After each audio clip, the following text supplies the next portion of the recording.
ইন্নাল হামদালিল্লাহি জামিআন ওয়াস সালাতু আলা মান লা নাবিয়্যা বা'দা। আল্লাহুম্মা সাল্লি ওয়া সাল্লিম আলান নাবিয়্যিল উম্মি ওয়া আলা আলিহি ওয়া আসহাবিহি। সূরা আল ইমরানে মহান আল্লাহ রাব্বুল আলামিন আল্লাহর শপথকে হালকাভাবে নেওয়ার ভয়াবহ পরিণতি বর্ণনা করেছেন। আল্লাহ রাব্বুল আলামিন বলেন, ইন্নাল্লাযীনা ইশতারুনা বিআহদিল্লাহি ওয়া আইমানিহিম সামানান কলিলা উলাইকা লা খালাকা লাহুম ফিল আখিরাহ ওয়া লা ইউকাল্লিমুহুমুল্লাহু ওয়া লা ইয়ানজুরু ইলাইহিম ইয়াওমাল কিয়ামাতি ওয়া লা ইউযাক্কিহিম ওয়া লাহুম আযাবুন আলীম। নিশ্চয় যারা আল্লাহর সঙ্গে কৃত অঙ্গীকার এবং নিজেদের শপথ অল্প মূল্যে বিক্রি করে দেয়, তাদের জন্য আখিরাতে কোনো অংশ নেই। কিয়ামতের দিন আল্লাহ তাদের সঙ্গে কথা বলবেন না, তাদের দিকে তাকাবেন না এবং তাদের পবিত্র করবেন না। তাদের জন্য রয়েছে যন্ত্রণাদায়ক শাস্তি। এই আয়াতে আল্লাহ সেই সব মানুষদের বিরুদ্ধে কঠোর হুঁশিয়ারি উচ্চারণ করেছেন যারা দুনিয়ার সামান্য লাভের জন্য আল্লাহর সঙ্গে করা ওয়াদা ভঙ্গ করে, মিথ্যা শপথ করে সত্যকে আড়াল করে দেয়, ন্যায় বিচার ও সত্যকে বিক্রি করে দেয়।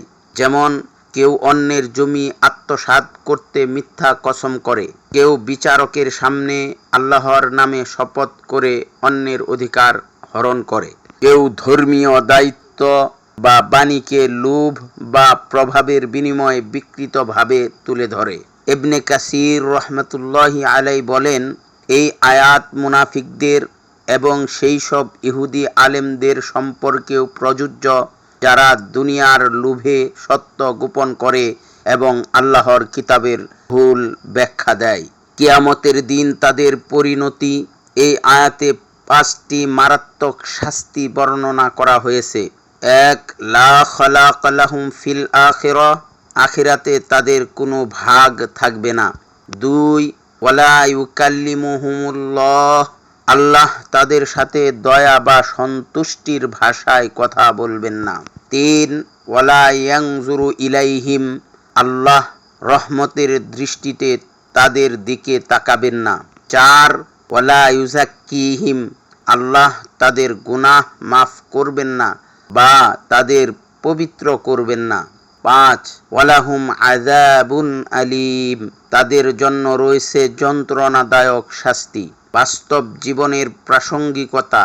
আজ আমাদের সমাজে জমিজমা সংক্রান্ত মামলা মোকদ্দমায় মিথ্যা শপথের আশ্রয় নেওয়া হয়, ব্যবসায় প্রতারণা করা হয়, অথচ আল্লাহর নামে কসম করা, রাজনৈতিক স্বার্থে ধর্মীয় সত্যকে বিকৃত করা, এসব যেন সাধারণ ব্যাপার হয়ে গেছে।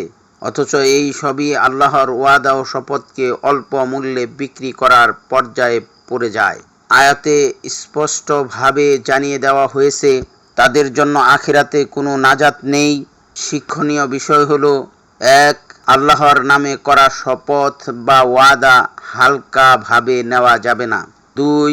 দুনিয়ার সামান্য লাভের জন্য আখিরাতকে নষ্ট করা মূর্খতা। 3. মিথ্যা শপথ করে কারো সম্পদ, অধিকার বা মর্যাদা হরণ করা ভয়াবহ গুনাহ। 4. একজন মুসলমানের চরিত্রের অন্যতম বৈশিষ্ট্য হলো সত্যবাদিতা ও ওয়াদা রক্ষা করা। হাদিসের আলোকে এর সমর্থন। রাসূলুল্লাহ সাল্লাল্লাহু আলাইহি ওয়াসাল্লাম বলেন, 3 প্রকার লোকের সাথে আল্লাহ কিয়ামতের দিন কথা বলবেন না, তাদের দিকে তাকাবেন না, তাদের পবিত্র করবেন না এবং তাদের জন্য রয়েছে যন্ত্রণাদায়ক শাস্তি। সাহাবীরা জিজ্ঞেস করলেন, তারা কারা হে আল্লাহর রাসূল? তিনি বললেন, যে নিজের কাপড় টেনে টেনে হাঁটে অহংকারের কারণে, যে নিজের দানকে মনে করিয়ে কষ্ট দেয়, যে পণ্য বিক্রির সময় মিথ্যা শপথ করে। আমরা এমন এক যুগে বাস করছি যেখানে শপথ, ওয়াদা ও আমানত হারিয়ে যাচ্ছে, কিন্তু একজন মুমিন কখনো আল্লাহর নামে মিথ্যা বলে না, কখনো আখিরাতকে দুনিয়ার লোভে বিক্রি করে না। আসুন আমরা নিজেরা সতর্ক হই এবং পরিবার, সমাজ ও বন্ধু বান্ধবদেরও সতর্ক করি।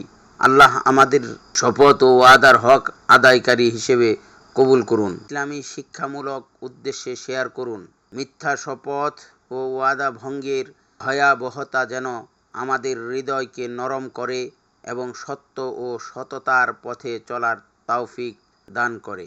আল্লাহুম্মা আমিন।